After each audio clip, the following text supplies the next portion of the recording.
I'm going to be doing a thoughts and reactions on JD's, what is it called, Coup, detat.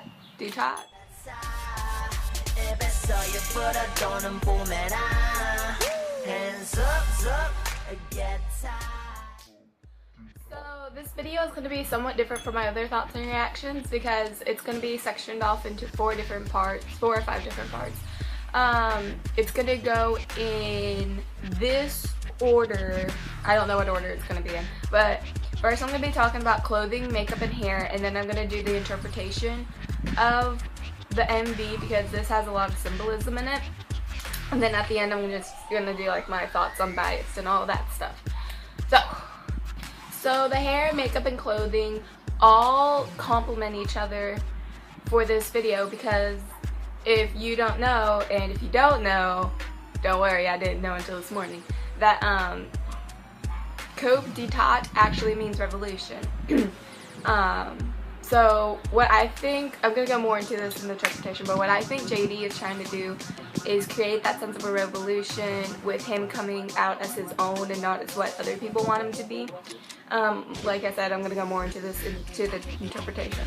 But his hair is like longish and it reminds me of a skunk. I didn't really like it at first, but after I saw the MV a few times, it kind of grew on me and he really pulls it off. So yeah, the makeup, he has like under eye eyeliner, dark eyeliner type stuff. As I was saying, like this thing gave me like a big feel of grunginess, and that eyeliner kind of reminded me of Elle from Death Note, so that made me happy.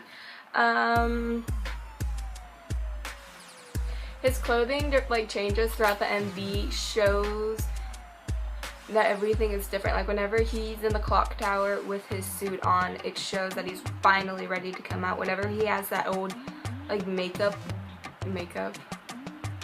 old man makeup thing going on, that shows like he's tired. He's grown tired of being that in that state of mind. Yeah, people looking at me, that's not a good thing. His all black attire, including his face, shows that he is actually different from what society makes him out to be.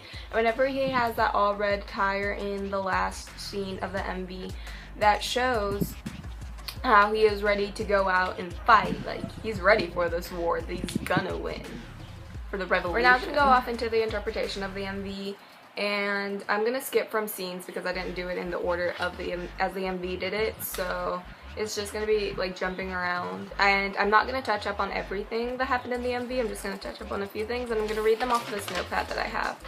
So that's why I'm gonna be looking down most of the time, so sorry about that.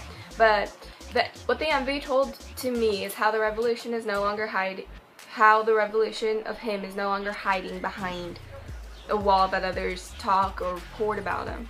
The ticket booth from the outside peering in shows what we know of JD. But then whenever you go inside the ticket booth and you look at JD, you can actually see there's more to him, and everything that he's saying is actually already pre-recorded.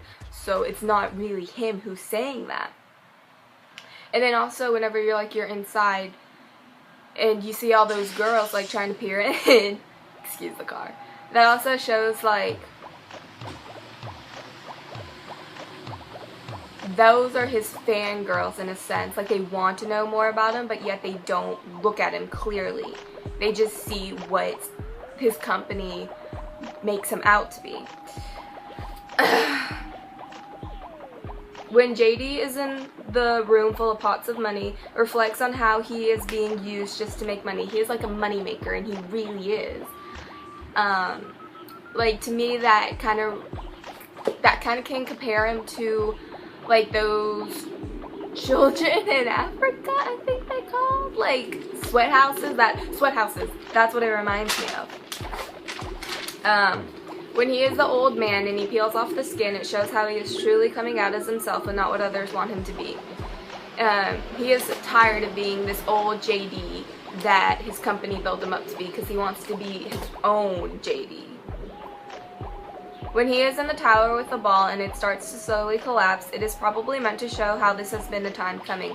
Like, this has been ticking away for him at a while, and finally it's just gotten to that point where it's ready to crumble. Like, he is ready for this. When JD is in the room of mirrors, it shows how he puts a facade every time he puts on a new face. Like, whenever he puts on makeup, he knows that he's about to go on stage or go out in public, and he's not going to be himself. He's going to be what his company wants him to be, and he's then, like, you can see him spazzing out, and that just shows that he doesn't like it. And, yeah. And whenever his face and lips are covered, like, in that, like, black thing, that is a reference to see no evil, speak no evil, hear no evil.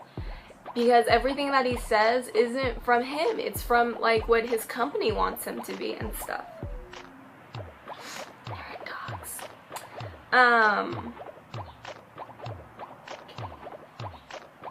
The ladies in red are all his fans who are blind to the real JD. The red in his heart shows how girls go after him for his heart and not necessarily for him.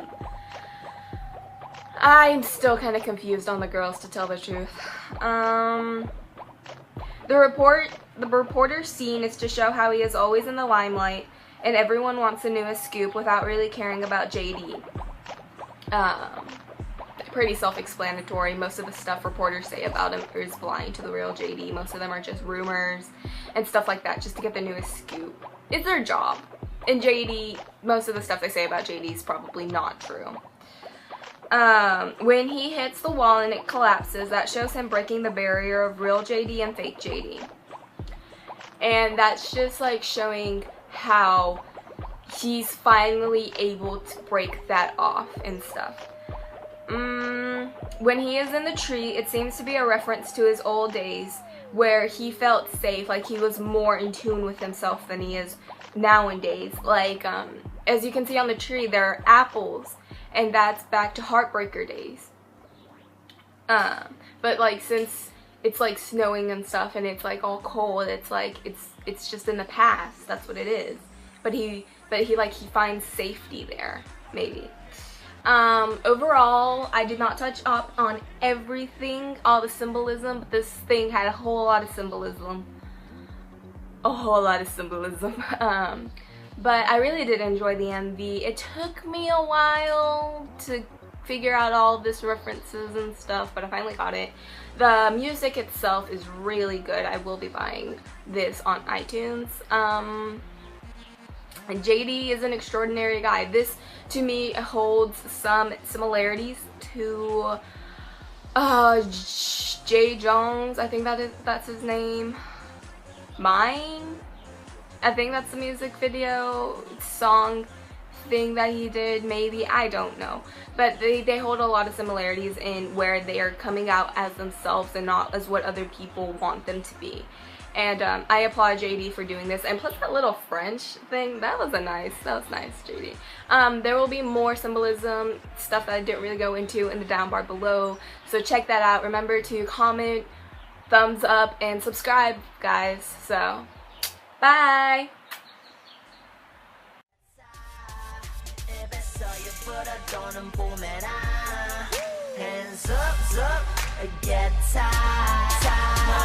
시작한다 내가 술래다 꼭꼭 숨은 머리카락 보일래 나나 번님 땡 너들이 새 보일래 그래 we gon' spoil I'm so fly, so what